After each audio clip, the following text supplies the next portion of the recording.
Well, greetings and salutations, one and all, to the one and only Super Review Show's Milk Bags, coming to you live once again from many caves. As always, I am joined by the esteemed panel of panelists here at the Super Review Show. Bill, how are you doing tonight? I am doing well, my friend. How are you? Doing great. Justin, how are you doing tonight? I'm doing good. How are you? Doing great. And just a reminder, everyone, that the We the Best podcast. We the Best podcast. Yes, sorry, DJ Khalid, whatever your name is. We the Best podcast. No, but Bill, we have a very interesting, unique topic for tonight. Bill, what is our topic again? Benjamin Franklin once eloquently said, "The only things that are certain in life are death and taxes." We are talking about one of those things tonight. Spoiler alert, we're not talking about taxes. Yes, thank God. We're talking about death. Yes, our favorite, just our general discussion about our favorite movie deaths that we've seen over the years. It's gonna come to all of us one day. Yes. Some of us it may be tragic. It will be tragic. Some of it will be okay, you know very, very sudden. Some of it will be sudden. Some of it will be very expected. Some will be very expected. Well, we're going to be talking about, it's going to be a mix of, it will be a mix of deaths that were heartbreaking and deaths that were sort of cathartic. You know, because in the words of Beetlejuice the musical, Justin, we have to talk about the whole being dead thing. The whole being dead thing. So, let us begin, shall we? Sure. Where do we want to start tonight, shall we? Yes, where should we begin? Why don't we go into like a little bit of a circle? Justin, you want to go first? Sure. So I'm gonna go with one of my favorite movies. And the best way to introduce this one is by saying this. He chose poorly. I know exactly what you're talking about. That's right. Indiana Jones and the Last Crusade, Walter Donovan, the man who sold out his country to the Nazis, all in order to get the Holy Grail. Yep. And he shot Indy's father in order to goad Indy to find the Grail for him. And at the last step, his greedy eyes couldn't see past what would happen if he chose the wrong cup. When it was time to choose the cup, which cup was the Holy Grail? He had Elsa choose the cup, and she just chose a beautiful gem-crusted chalice, and he drank from that cup. And then all of a sudden, he started to age very rapidly. His hair started to grow and grow and grow and thin, his skin growing thinner and more decrepit until he is essentially a walking skeleton of a man. And then Indy essentially has to throw him against the wall of the cave to essentially mercy kill Donovan. Because he was still alive until Indy threw him against the cave and turned him into dust. Talk about a way to go. He chose poorly. Don't fuck with God. And let me guess what you were screaming when that happened. Burn in hell, you Nazi piece of shit. Oh, he that's the kicker. He wasn't even well, he wasn't a German, but he was more of an opportunist who betrayed his country. Yep. I agree. No, One of the best endings to a trilogy ever, too. Yeah. JT, how many times we have to go over this? It's not a trilogy. Don't even go there. But go on. Nah, listen, I'm not defending those last two movies. We got to be honest. They, as much as we hate them, they exist. I actually like the fifth one a lot. And that's coming from a guy who I says Raiders of still the Lost haven't Ark. watched the fifth one. It's really not that bad. People made a big deal out of it, but it's actually not that bad. We'll have to watch it one day. Bill, have you seen it yet? The fifth one, I have not. Okay. Ooh. Wow. Shame on both of you. No, but this is a very good. My dad actually saw this in theaters when it came out, too.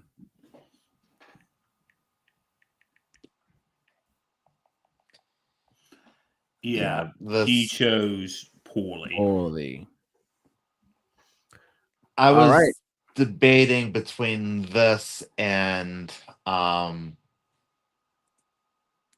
Nazis from Raiders of the Lost Ark, but I don't know. This one just felt a little more personal. Unsettling. Yeah. A little more. Well,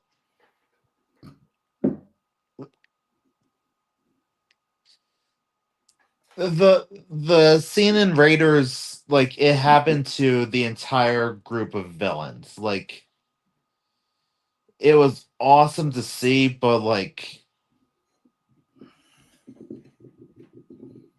with Last Crusades, this was happening to a singular villain in Walter Donovan. So all that hatred gets concentrated to one individual. Whereas you have to spread out your hate a lot for Raiders. Granted, there's a lot of hate there, so you can spread it out very easily, but True that. True that. Is it Bill? You want to go next? What is your? Yeah, I'll go next. I actually have. Yeah, go ahead. I have two, but they're in the same movie. If that's okay. Sure. Which movie is it? And what do you got? Okay. And this was a movie that is better than Lawrence of Arabia. oh, you bastard! Oh yeah. Wow. Those are fighting words. Those are fighting words right there. And that was The Godfather. There are two. Now I might sneak in a third one, but it's not in part one. But anyway, the two ones that I think in Godfather 1 is one the death of Sonny Corleone. For those of you who don't know, okay, Sonny is the oldest brother played by James Caan. And he finds out, just going to give you some context, he finds out that his wife, played by Talia Shire, his wife's brother, his wife's husband, no, his sister's, I'm sorry, my brain is scrambled right now. His sister's... My sister, my brother, my sister. He's my sister and my brother. His sister's husband, he's beating his sister. And Sonny decides to have a heart-to-heart. No, he goes over and beats the crap out of him. You remember that scene, Justin? Of course. Yep. I said, "You touch my sister again, you're fucking dead. I'll kill you." And then,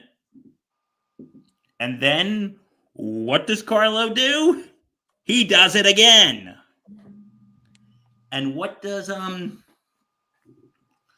and Sonny gets a phone call. He's like ready to go over and actually kill him.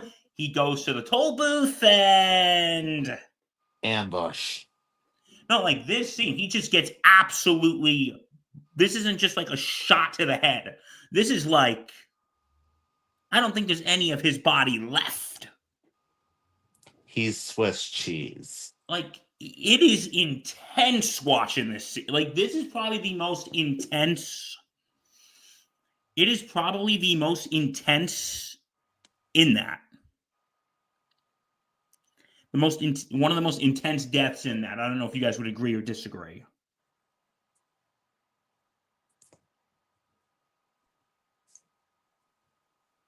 Yeah. That, and I would say Michael's wife in Sicily. Yes, I'll give that an honorable mention. That was, but you know what? I think it's the aftermath of Sonny's death when Vito, after surviving an assassination attempt of his own, he sees Tom, played by Robert Duvall. He goes, "Why is my wife crying right now?" He goes, and tells him that Sonny was killed. And then when they go to the funeral home, he's asking the funeral director who was the guy in the opening scene. The favor. Yep. He said, "Just do me a favor. I don't want his mother seeing him like this." And then when they unveil Don Vito, look at how they massacred my boy. They massacred my boy. And because you know what it shows? Even though these people are criminals, at the end of the day, Don Vito is human. And that leads to the meeting of all the 5 families saying, we got to stop this. We got to, because, yeah. And then Carlo gets his just desserts. Well, I think that was more for doing business with all the families. Well, it kind of had to do with Sonny's death, because when Michael said, "I took care of all family business today. They're all dead. Now, who made a deal for you to take out my brother?" And then he's like saying, "Okay, go away, never return." And then Clemenza's sitting in the back. "Hello, Carlo." And then piano string. Well, that's intense too. It's kind of. Am I going to sound like a psycho if I say, like, "Well, karma's a bitch, buddy"? No, but go on. Justin, what do you think? No, I think his death got justified. But you know what? And there's also 2 other deaths, and I'm going to kind of talk about them together because it really shows you the deaths of. And these are more natural deaths in the Godfather series. One is, of course, and I'm connecting these 2. One is the death of Don Vito, which is very sudden. Well, not sudden. He had been sick for a while, survived assassination attempt. And of Bill, course, your Godfather talk timer is up. No, I'm continuing. All right, I'm joking.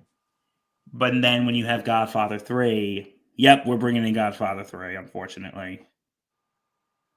Is the cancel Bill hashtag alive and well?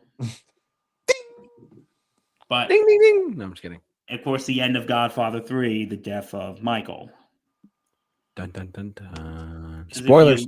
If you look at both Vito die, like they're both kind of tragic deaths. But it really shows you this. Vito dies playing with his grandson with tomato fields. And in the tomato garden, while Michael dies alone. You know what? Michael doesn't have to give anyone trauma. What was that? I'm joking.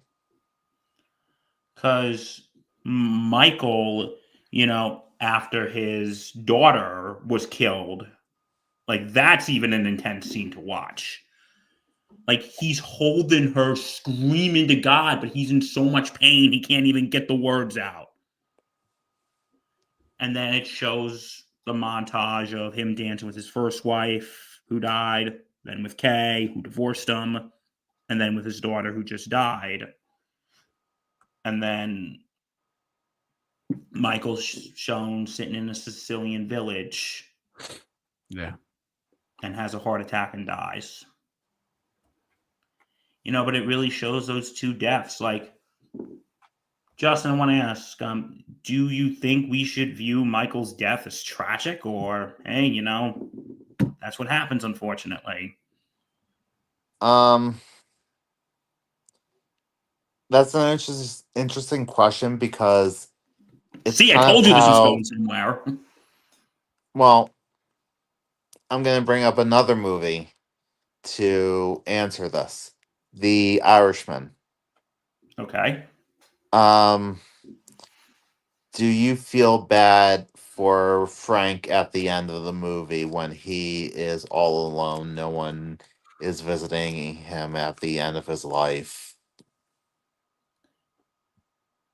It depends, because a lot of the people he would, at this point, a lot of his friends are gone. And with his daughter, I kind of understand why she wouldn't want to have contact with him. But do you feel bad for him at the end? Not really, no. Really? He made his bed. But, it feels like with Don Vito in Godfather 1, like, yeah, they show him dying, but they don't really make a big thing of it. Yeah, they show the funeral, and then, okay, back to the rest of the movie. While with Michael in Godfather 3, it's like literally the last scene. So I think, because it shows with Don Vito, and yes, listen, he's not innocent in all this either, but, at least he died playing with his grandson. He died being with family, while Michael dies alone. True. And yeah, those are the two type of deaths that I think the deaths could really connect to each other: dying around family and dying alone. All right, JT, your turn. There's my Godfather lecture for the evening. So my next pick is my next pick is from the movie Lawrence of Arabia. I'm just kidding. No, Bill, you have to see that movie. It's a phenomenal film. I'm not, whether it's better than Godfather, it's up to you. But what I was gonna say was there's a little movie. Speaking of like some of the best movies of all time, it's very quick and it's very unexpected. But the one from Shawshank Redemption with the warden at the very end there, where the warden just like shoots himself. Sorry to all of our listeners. We're being very graphic tonight. Just bear with us. And okay, we just want to say here, when we say karmatic deaths, we don't think people in real life deserve to die. No, it's a natural. But we're just saying, if you watch the movie and you see these characters, some when they die, you actually do feel bad, but when others, yeah, you kind of feel like, And I think this is a case of, yeah, he kind of deserved that. But go on, continue. Yeah, I was gonna say that like the warden is ultimately the villain in the movie, I guess, or the end. He's the villain. He's the villain in the movie because he does a lot of illegal stuff. But if you've never seen Shawshank Redemption, get on it. It's a phenomenal Justin film. hasn't. Oh, Justin. We're gonna have a viewing party one day, guys. Just watch movies all day. And like 4 hours of it will be Lawrence of Arabia. So no, but in all seriousness though, like the warden, pardon for being graphic, he does shoot himself at the end of the movie because he doesn't want to go to jail for what he knows he did something wrong. And Andy, the lead character, I forget the exact setting, but he basically he found out he was doing stuff illegal. He got word of it out to the press and about what the warden was doing to prisoners, and then he basically shot himself. Sorry, it's a little, like I said, I apologize to all of our listeners and viewers that we are very much being a heavy topic tonight, but at the same time, it's all fictitious. It's all part of the movie or the book or whatever. So yeah, that's what I want to let you know. But this is one of my. It's kind of it really shows how like he was going to go 2-3. He was not going to go down easy. So Definitely shows that to me personally.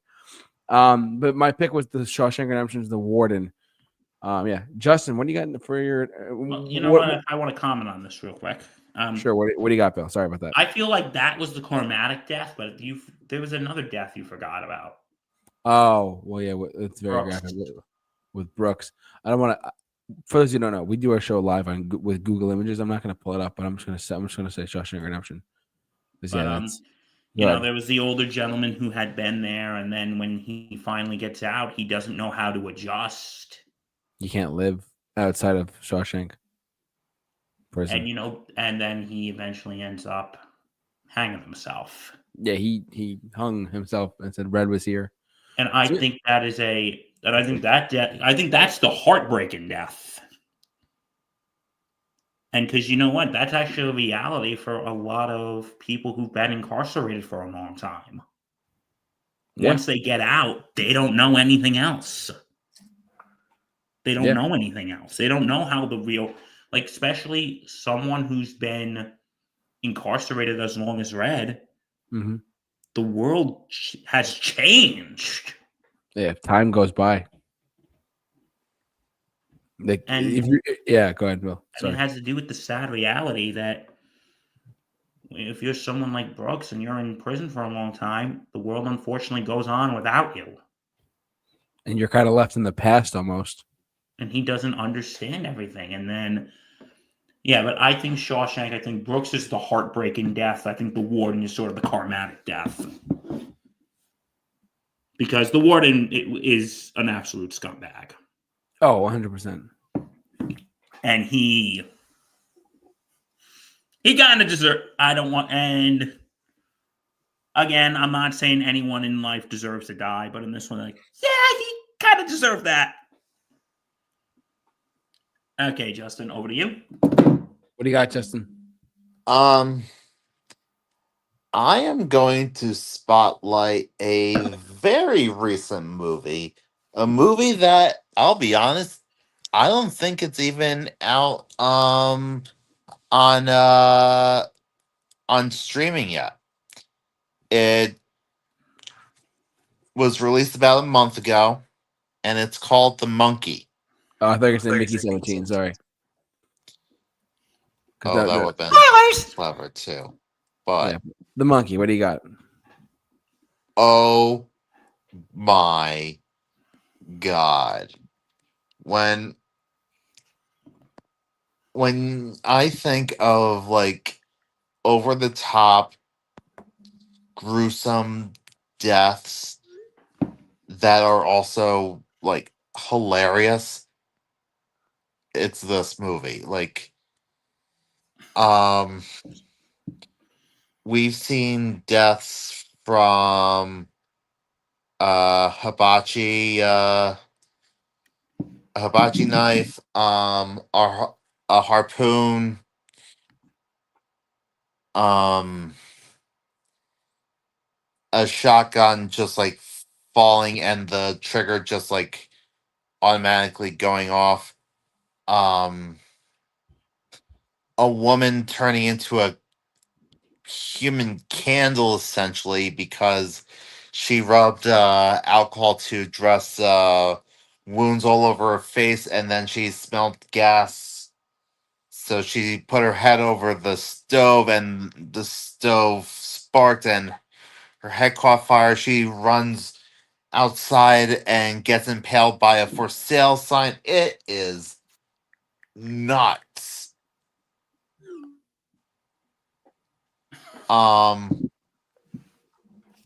And all of this is happening because there's a toy monkey that whenever you wind it up and it starts drumming, someone's going to die a gruesome, gruesome death. That's not scary at all. No, that is pretty scary. Is it scary? Yeah, but it's also hilarious. In a funny way or no? Like in an actually funny way or no? It's dark comedy. Oh, okay. Okay, gotcha. Okay. Like the deaths are so over the top. there is one scene where an electric current goes into a swimming pool at a motel, and a girl jumps off the diving board into the pool. Hmm. She literally explodes upon contact. Oh wow. Like, just Jeez. raining blood and guts. Oh my god. It's so funny though. It's death in a comedic way. Yes. Okay. You can't do a movie about a killer toy monkey without winking at the camera.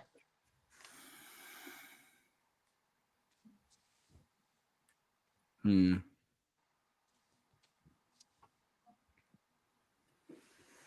Wow.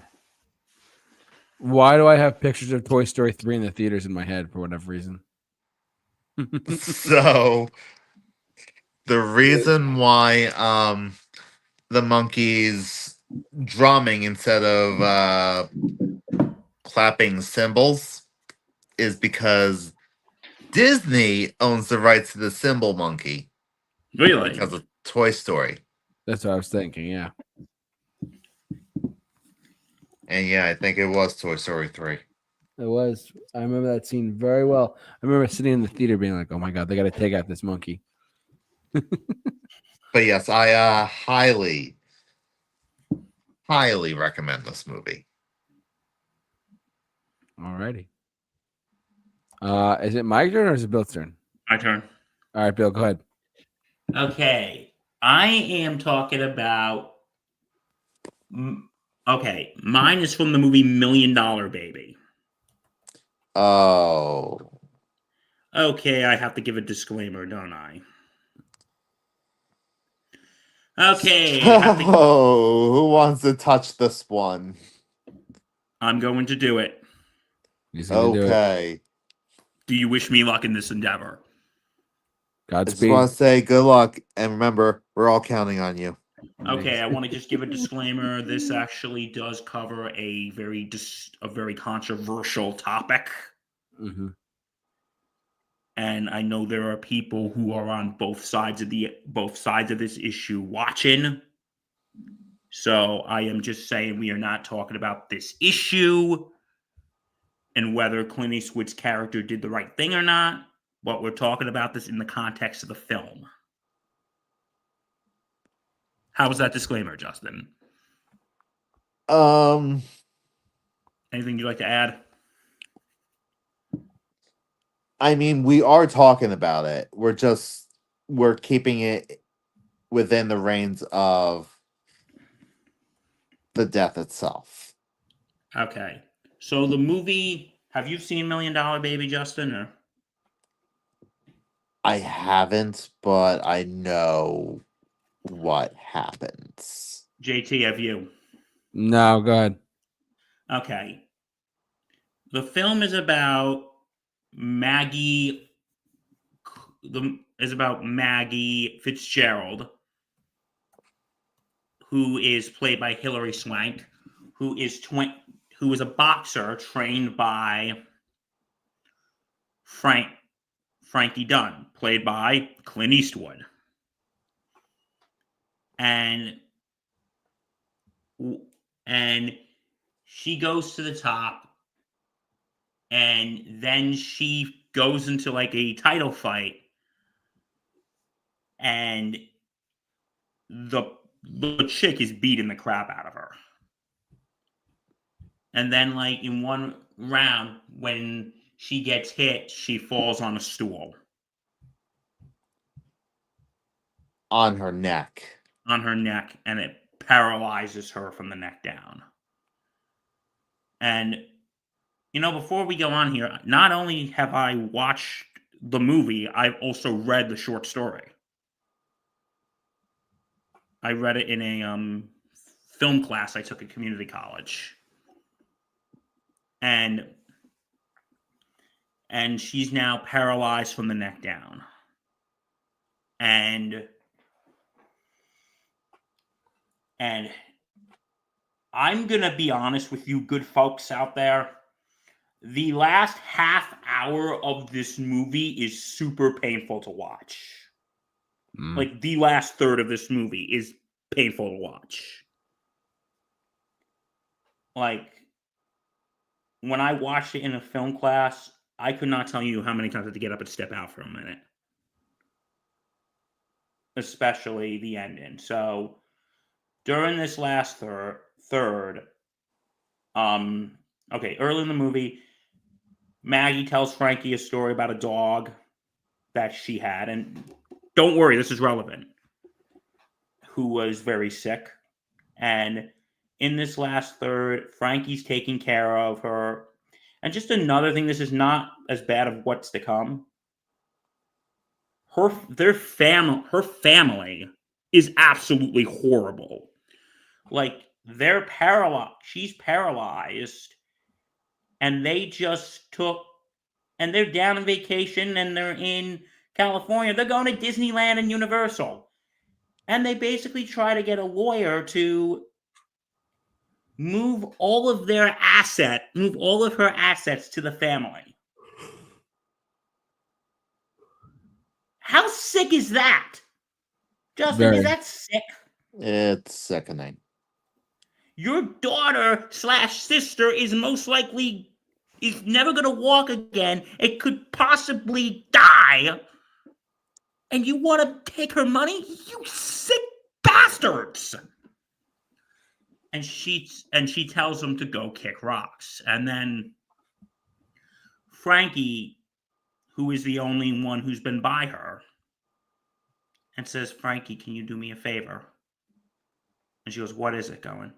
Remember I told you about the dog and how we had to put Axel out of his misery? And yeah. So Frank is literally debating, oh my God, what do I do? And he talks to his priest, and his priest says you can't do it. Okay, but I'm just going to be straight up honest.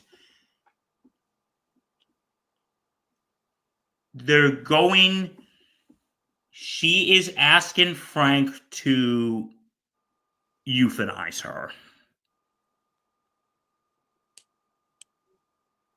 To end her suffering.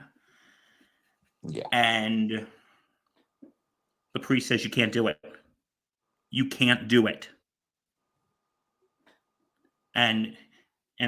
But then later on, the priest goes, forget about God. What do you think is right? And then he gets the medicine. He brings it in. And the scene that happens, her boxing nickname is Makushna. And he goes, what does that mean? If you win, I'll tell you. And then he goes, well, you didn't win, so I'm not going to tell you. And then Frankie goes, Makushna means my darling, my blood.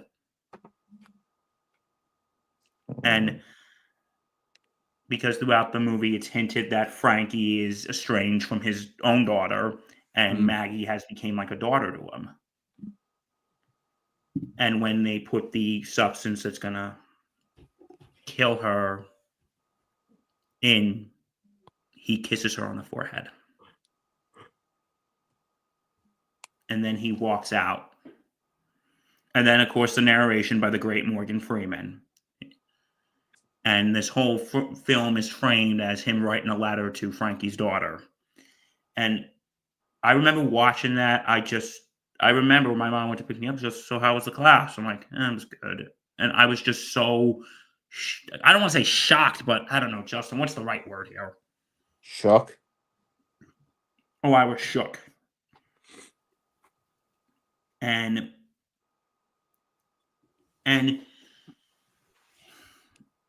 as you could probably tell, this actually gained some controversy from actually multiple type of groups, from religious pro-life groups. They're saying, how can you be promoting this? How can the film be promoting this? And then you have disability right groups who are going, you're basically saying that all disabled people are useless. and they're better off gone? No, that's wrong. You shouldn't say that. Both groups were this film. How can I describe this? It brought light to a topic that people are still fighting over. Yeah. But no, that scene itself, it's just, and again, we're not talking about the topic of euthanasia. This is not a political podcast. We keep politics out of this. Yep, we distract you from politics. But, it really does make you think as a moviegoer. Justin, it makes you think as an audience member, did Frankie do the right thing?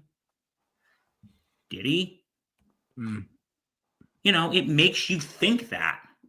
Yeah.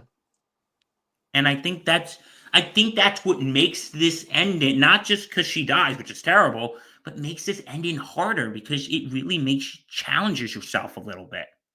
Mm.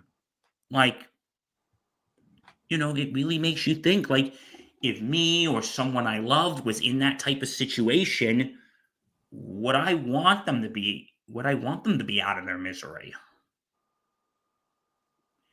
And I think that's why this film, and I think it's kind of fascinating in a way, because not only is it sad, it makes you think. Mm. I don't know what you guys have to say to that, or I just went on some weird professorial lecture. No, you did good. You did good. Justin, your thoughts? No, that was good. Like I said, it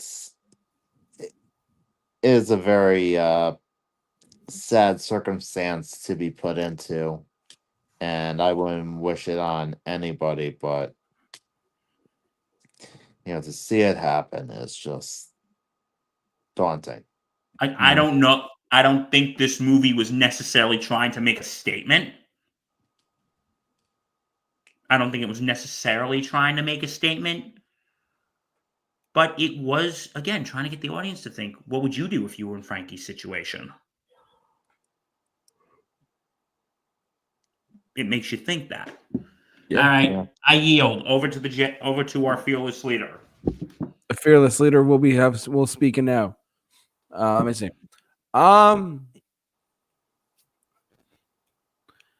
This one is more emotional for me. As a movie fan, as a movie goer, as a movie enjoyer of watching cinema. But every time I watch it, and I have one more after this, and then I'm good for this podcast. But I have one more after this. I got a couple more. Okay. In Rocky 3, where Mickey has, I believe it's a heart attack. I might be wrong. Yeah, it's like a heart attack. Yeah, where basically Mickey is. It's sad, and the music goes with it so beautifully. Where Mickey, his trainer Mickey, dies of a heart attack, and it's very, very emotional because Rocky is in the middle of fighting Clubber Lang. He tries to defeat him and eventually loses the heavyweight title. But then he gets him back at some point towards the end of the film. But Mickey, while he's fighting Clubber Lang, Mickey passes away of a heart attack, and it's very. They allude to it at first. Like, he starts grabbing his chest or whatever, but then he really starts feeling it heavy, and you could see right then and there. It's so sad, and the music that adds to it, like the music that goes with it, is perfect. I would argue it's a top like 30 or 40 best emotional death scene. In a good way, not a comedic way ever. But Mickey dying in Rocky 3 is one of my. It hits home every time because you love the character in the first two films. It's like knock his block off, Rock. You know what I mean? I love it. You're gonna eat lightning. You're gonna crack thunder. Exactly. It's so many great lines from this guy. But that scene, Mick. Exactly. Yep. That scene right there, it gets you every time. It's very emotional, and I love it. It's emotional, but you feel bad for Rock because he lost his trainer, he lost his mentor in a sense. Then he's got to go to Apollo and find his way back. But yeah, that's my number. That's my next one for me. All right, Justin, what do you got for your next movie death? So my next one's a little unconventional, Okay. but it leaves an impact. And that is the shoe from Who Framed Roger Rabbit. So you can't kill a tune, right? That's just a fact. Tunes cannot be killed. Well, in Who Framed Roger Rabbit, they found a way to kill a tune. And the way they establish it to us is they take an innocent little cartoon shoe.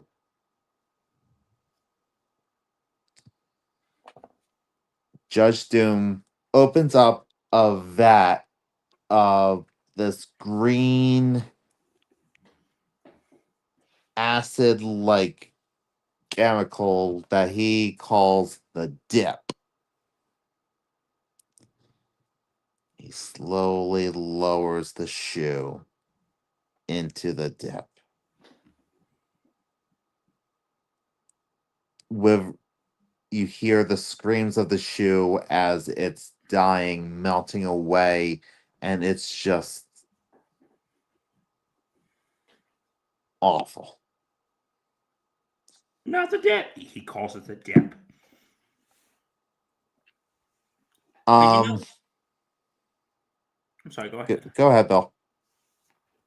Because what I think it is. We don't know much about the shoe, but I think why that's really intense is because we see the cruelty of Judge Doom. Exactly. That is what's known as a kick the dog moment. And wow, what an intense kick the dog moment. But to keep on the topic of the movie, let's talk about the weasels who all perished laughing.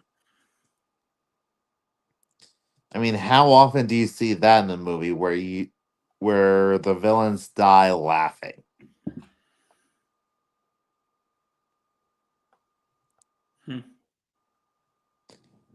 And then Judge Doom's very well deserved karmic death when he finally melts in the dip after he got revealed to be a tune.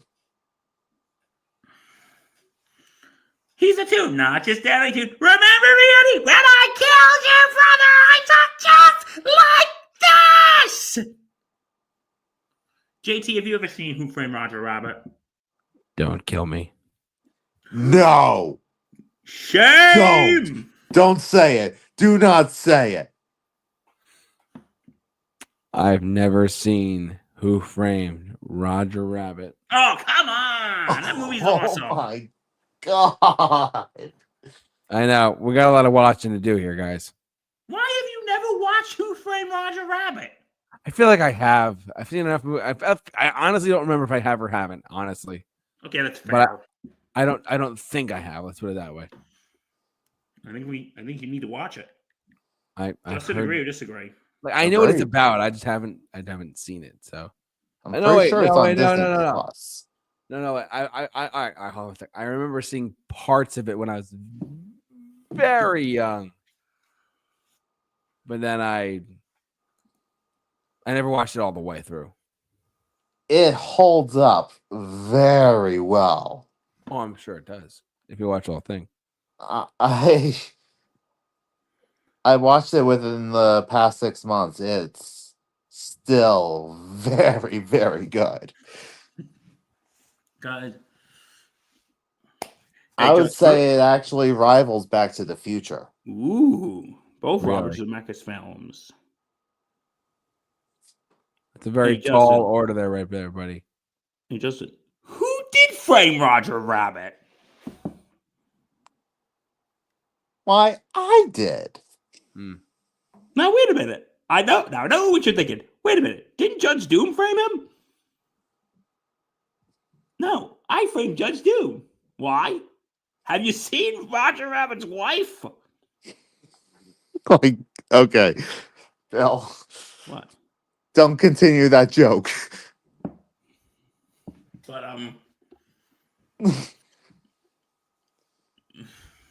but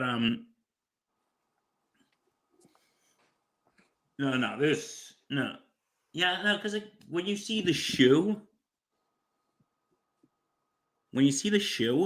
again, we don't know much about the shoe, but it really shows the cruelty of Judge Doom. Like, I love in that scene when he goes, "Is this man removing evidence from the scene of a crime?" What is that? It's so and so. He calls it the dip. But it's so. But you know what? I don't want to say his death is funny, but how he wanted to wipe out all tunes, but yet at the end of the day, he was a tune.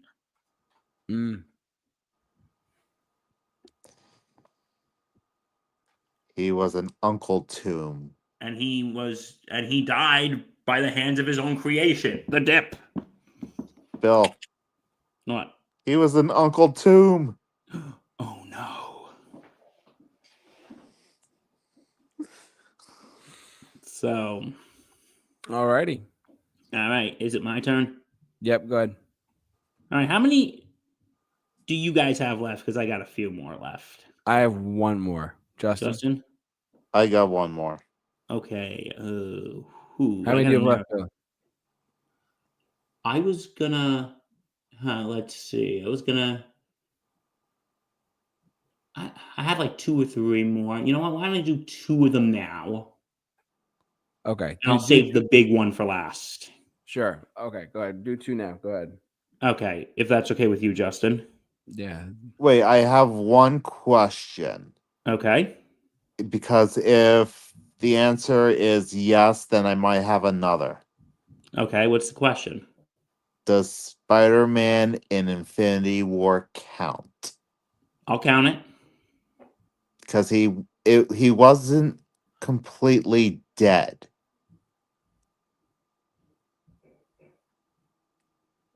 Oh, I thought you meant the end of a death of another certain character. No, I'm talking about Spider-Man from Infinity War.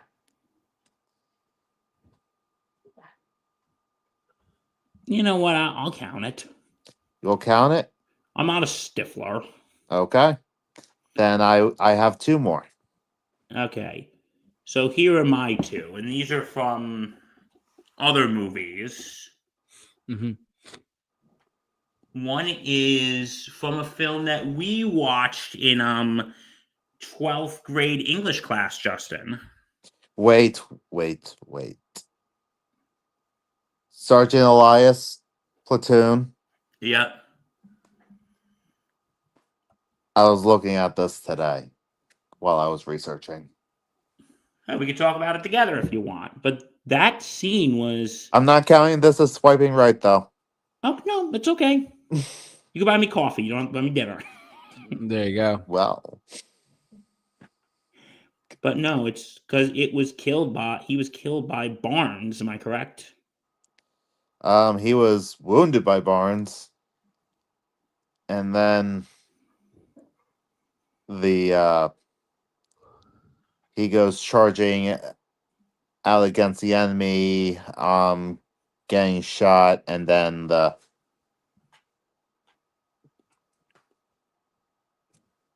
And then, because you know what I think makes the scene so powerful? The music in the background. yeah. Samuel Barber's Adagio for Strings. You're shocked. I knew that, aren't you, Justin? I'm impressed. And because you know what? It really shows you the consequences of war. Is that war brings out the worst. worst in people. That it brings out the worst in people. And Barnes, who is remember they say it in the film the most. The only one who could really kill Barnes Is Barnes. Is Barnes. Is Barnes. And it really shows you, you feel bad for Sergeant Elias getting killed, but it really shows you what a psycho that Barnes is. Mm-hmm. All right, so that's my one. Another one is from another intense movie, American History X.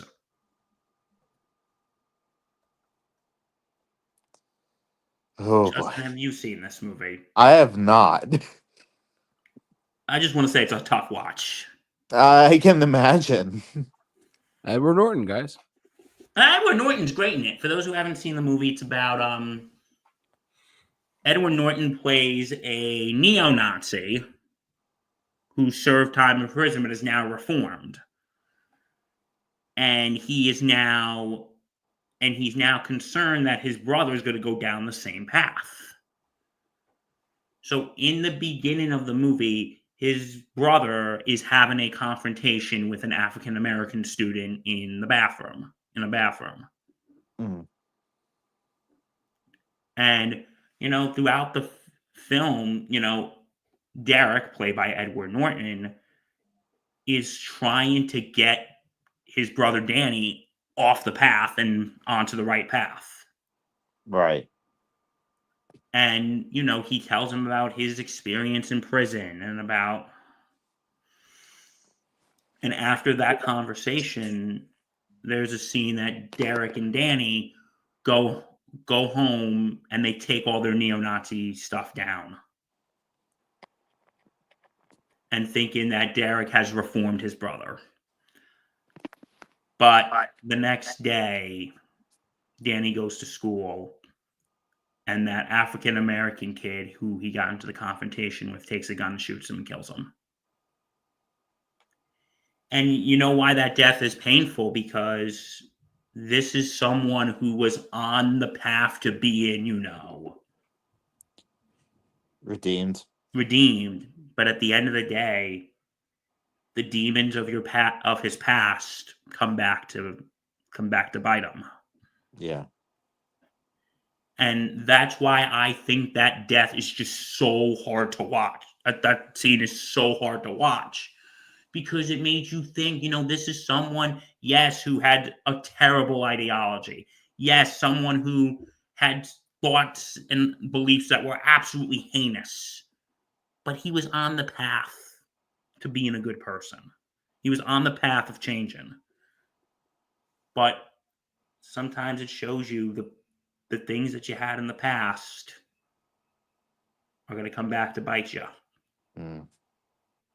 And unfortunately, that's what happened. Yeah. And when Derek finds out, he runs and he's holding Danny in his arms, and it's just, oh my God, that movie.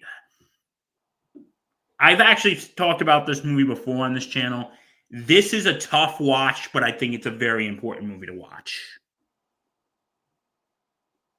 And I think everybody needs to watch this movie at least once. And again, this is not a pleasant watch, but I think it's a movie people need to watch.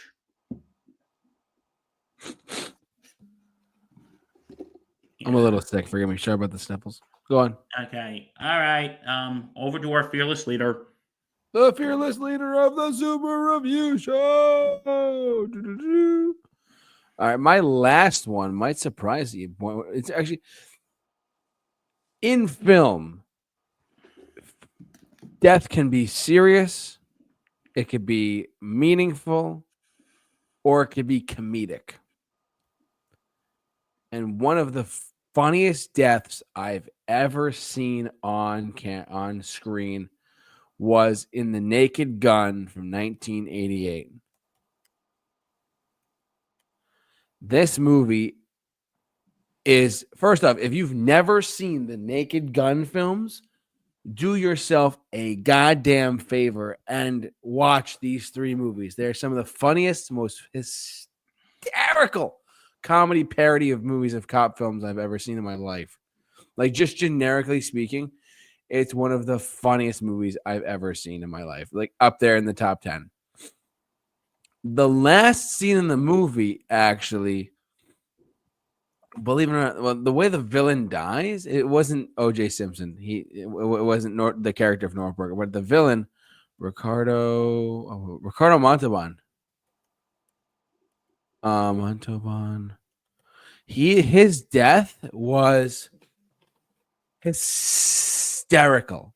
Like, first off, so the way he dies is, so this is a small spoiler. I'm not gonna give away the plot, but he falls off a baseball stadium roof. And have you guys ever seen this before I go any further? Okay, good. He falls off a baseball stadium roof, proceeds to get run over by a bus, run over by a steamroller, and then run over by a marching band. Yep.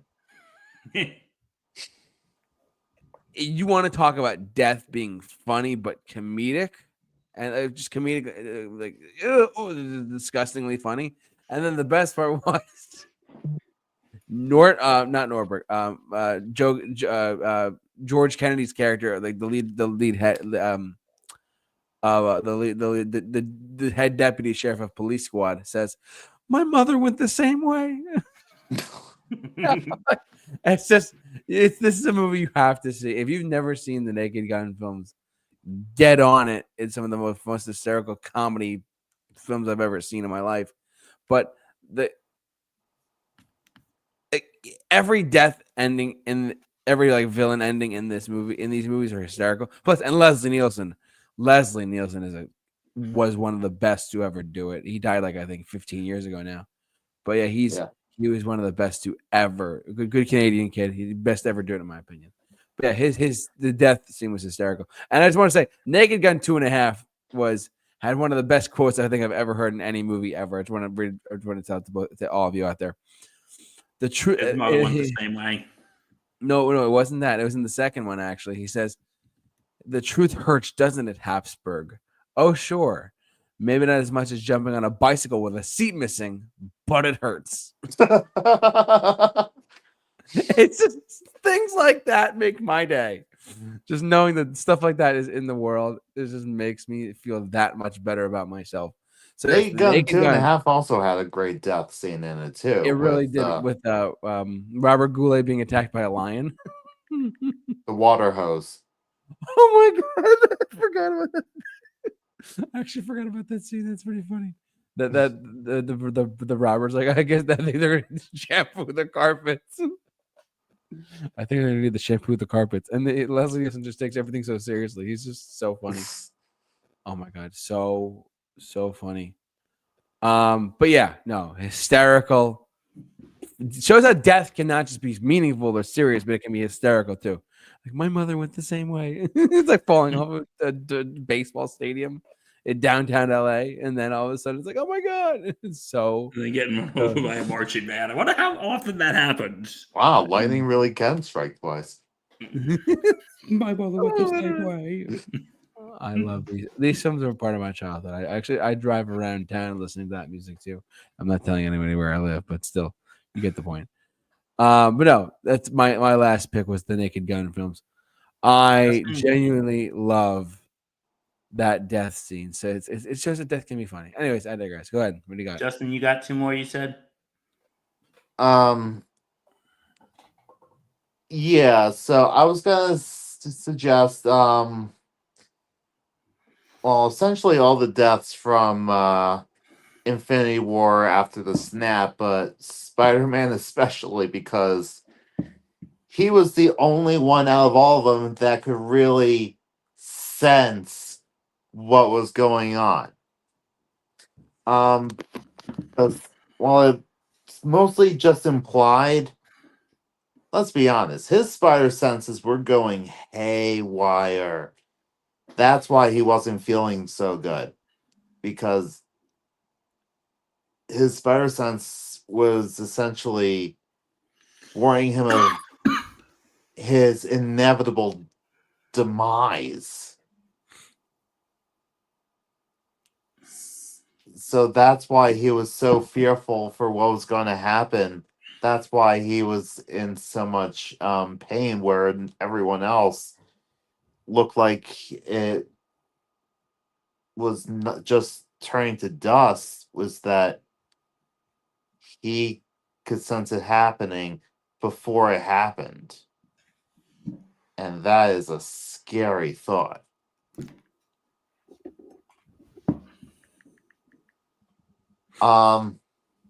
And the second one is I'm gonna go with Top Gun with Goose.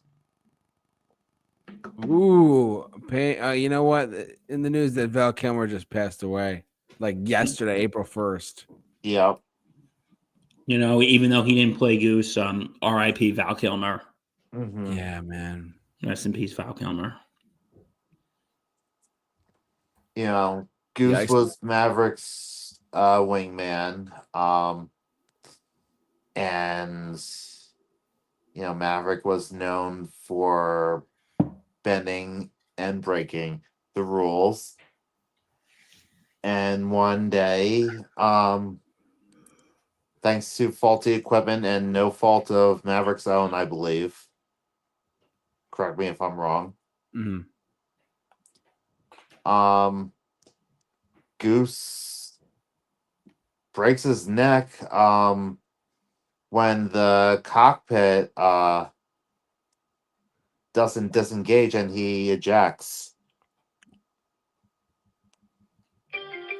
And it This is affects nuts. Maverick to a point where he won't graduate with the rest of Top Gun, and it really shakes him for the rest of the movie. And it's just how freak it was. Mm. See, if it was done from any fault of Maverick, that would be one thing. You would kind of expect that. But the fact that it was this freak accident Yeah. is just chilling and just splashes water in your face of the real threats that these guys are facing every time they go up in the air. Because you know, up to that point, they have a very laid back and kind of just competitive bravado to them, kind of like you would see in like college or even high school sports. And then when that scene happens, it sort of is this shift in atmosphere.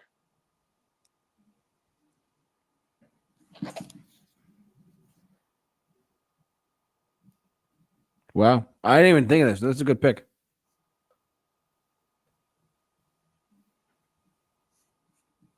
And I yield. All right. I'm good. Bill, do you have any more?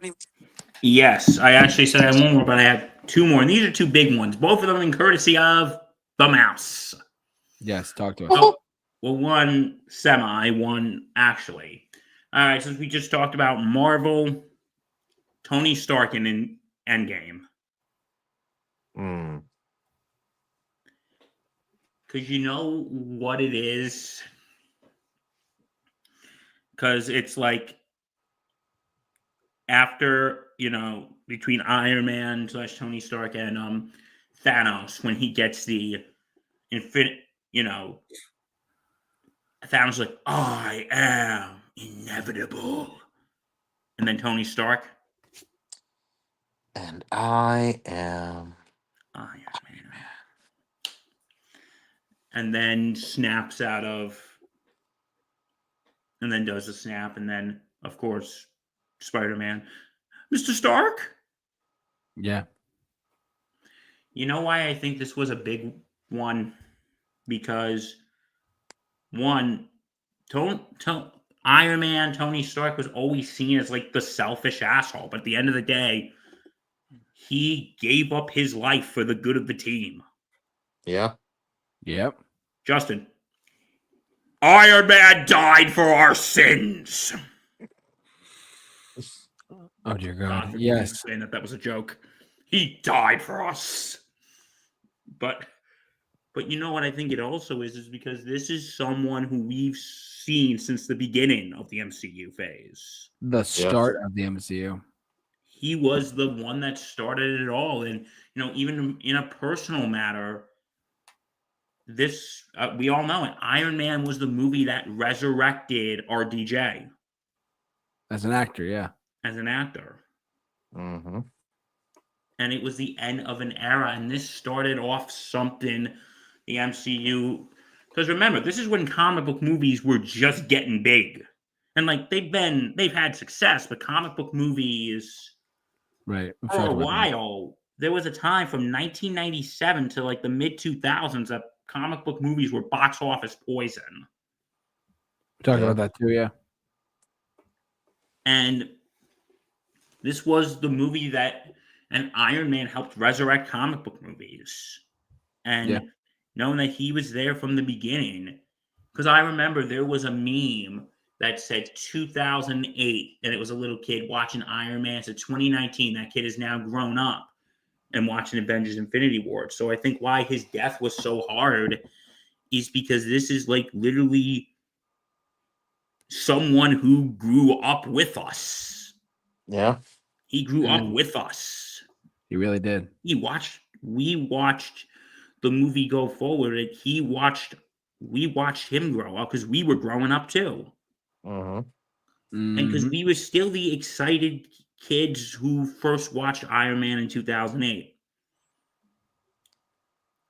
But, yeah. Okay, the last one. And this is from Disney, and we have to talk about it. We have to. If we don't, you know what will happen, Justin. Is it Mufasa? Yes. Whoops, wrong one. That's DreamWorks. Wrong one. Sorry. Anyways, go on. Okay. To many people who grew up in our generation, they would say the movie death that hit them the most was Mufasa in The Lion King. And because you know what it is, because we see it in, because Scar and the hyenas foil this plan. There's a wildebeest stampede. Simba's there, and Mufasa comes and saves Simba. And then, while he gets Simba to safety, Mufasa loses his balance, and Mufasa goes, "Scar, brother, help me!" And then Scar. But you want to do it, Justin? Go ahead. Long live the king. Ah! And falls off a cliff. And then is stamped by wildebeest and dies. And, because we were debating, should we include animated? And JT first said no, but here's why I'm including it. To many of us, this was the first time we saw a movie character die. For a lot of us, yeah. And this wasn't like a Bambi's mom situation. We saw a body. We saw the body. Because with Bambi's mom, it's just, Faster, Bambi, faster! We hear the gunshot, and then, Mother? And then, your mother can no longer be with you. And what's the scene after that, Justin? La la la la la la. No, if you watch Bambi, after his mom dies, the next scene is flowers and birds singing, and it's all see, everyone's fine, everything's fine. But no, we don't get that here. We see the body. And that was a big thing back then for kids. Mm-hmm. And, well, actually, it wasn't the first time in an animated movie. Like, if in the 80s, the Don Bluth movie Land Before Time, we saw Littlefoot's mother die on screen. But for our generation, this was the one that scarred us. Not scarred us, but then I think what's worse than the death is like what happens afterwards. Scar blames Simba for Mufasa's death. In which reality, Scar is the one who set it all up. But then, and then of course you get Scar's death, which is karmatic, in which he just, no, Mufasa's death is, wow. Yeah. Gentlemen, you have anything to say on this matter? Justin, you go. There's not much else to say that hasn't already been said. It's a very powerful death. Especially after the gorge is cleared and Simba is going, Dad, come on, we gotta go home. And then when he lifts Mufasa's paw and tries to curl under him. I am 31 years old and I still cry when I see that. And I have no shame in saying that. I have no shame in saying that. Justin, should I have any shame in saying that? Nope. No, but that is the movie. And somebody here doesn't like The Lion King and probably would not appreciate the great emotional depth of that scene. JT. Shame. I'm just playing with you. JT probably wouldn't appreciate the great emotional depth of this scene. No, I mean, listen, I will acknowledge it is a very moving scene. Thank you. So, but those are your picks, though? Yeah, those are my picks. That's it. All righty. We want to thank you for watching, listening, however you enjoyed us tonight. Thanks so much for tuning into our podcast. As always, we do the show live Wednesday nights on YouTube EST around 7:15 or 7:30 in the evening. Check us out live on YouTube. We're available on Apple and Spotify podcasts. I want to thank wait, before I forget, Bill, you have something? Sports Insanity podcast on the Sports Insanity Network. Check us out. We're on all platforms. It's March Madness it's April now, but the NCAA tournament Final Fours this weekend. Baseball season has started. We got a lot for you coming up, people. Yes, tune into them as always. They do a fantastic job over there. And Justin, thanks so much for your input. You are truly a work of knowledge. Anytime, buddy, anytime. We want to thank you all for watching us. Have you enjoyed tonight? But for all of us here at the Super Review Show, stay safe, take care, and be awesome. Be awesome. Be awesome.